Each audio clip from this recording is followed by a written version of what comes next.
Hello বন্ধুরা, কেমন আছো সবাই? তো গল্প করতে শোনাতে আমার খুব ভালো লাগে ভিডিওর মাধ্যমে। তাই নৈনিতাল যখন বেড়াতেই এসেছি, ভাবলাম প্রথম দিনে সমস্তটা তো তোলা সম্ভব নয় ছবি, তবুও যেটুকু তুলেছি, তোমরা ভাববে অনেকই, কিন্তু যেটুকু তার মধ্যে তুলেছি, তো ভাবলাম যে কি গল্পের আকারে তোমাদের সাথে শেয়ার করি। আমরা আমাদের হাজব্যান্ডের বন্ধুদের সাথে ঘুরতে এসেছি কলেজের, এবং তারা আমাদের ফ্যামিলি ফ্রেন্ড টাইপের। তাদের সাথে আমাদের প্রচুর ভালো লাগা কাজ করে। তাই সুযোগ অনেক দিন ধরেই সুযোগের অপেক্ষায় ছিলাম, তো অনেক বছর পর এটা সম্ভব হয়েছে। যখন ইচ্ছে থাকলে তো হয় না, অনেক ব্যাপার থাকে সব কিছু প্ল্যান ঠিকঠাক করতে। তো যাই হোক, হয়েছে। তারপর এত ছোট বাচ্চা নিয়ে, এত ঠান্ডার জায়গায়, সকলেরই ছোট ছোট বাচ্চা আছে, তো খুব চিন্তা হচ্ছিলো। কিন্তু ঠাকুরের ইচ্ছে, দেখো রৌদ্রোজ্জ্বল আবহাওয়া বেরিয়েছে আমাদের জন্য। চাই বাকি যে কদিন থাকবো যেন বাচ্চারা সুস্থ থাকে, এবং তারা যেন তাদের জন্য আসে, এবং তারা যেন এনজয় করতে পারে।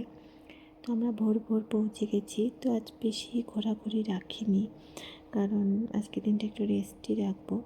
হোটেলে বসেই নৈনিতাল লেকের ধারে দেখছি আর এনজয় করছি। তো আজকের দিনটা এভাবেই রেখেছি।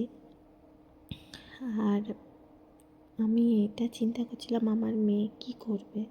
তো সে তো যাই হোক, খাওয়া দাওয়া নিয়ে তাকে জোর করি না। তা সে দুটো আঙুর ধরেছে এবং নিজে নিজেই সেটা নিয়ে খাচ্ছে, খেলছে, লোকজন দেখছে, কখনো কাঁদছে, কখনো করছে, কিন্তু অলমোস্ট সে ঠিকঠাকই আছে। তো অতটা ভয় করছে না। যাই হোক, তো যেটা দেখতে আসা নৈনিতাল লেক, এত সুন্দর জল। তোমরা যারা এসেছো তারা তো জানোই, যারা আসোনি তারা নিশ্চয়ই আসবে।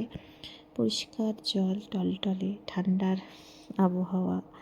একটু গরমে আসতে পারলে আর একটু ভালো হতো। যাই হোক, তো পাহাড়ে রোদ পড়ছে, এবং লাইট অ্যান্ড ডার্ক যে ছবিতে যেরকম, ঠিক ছবির মতো। তো খুব ভালো লাগলো। তারপর আমরা ওখানেই লাঞ্চ করেছিলাম। তো ভালো খাওয়া দাওয়া খুব ভালো ছিল। তো করে টোরে প্রকৃতির কিছু তোমাদের সাথে আমি ছবি শেয়ার করলাম। তো থ্যাংক ইউ ফর ওয়াচিং। কেমন লাগলো ভিডিওটা জানিও। Tata, by.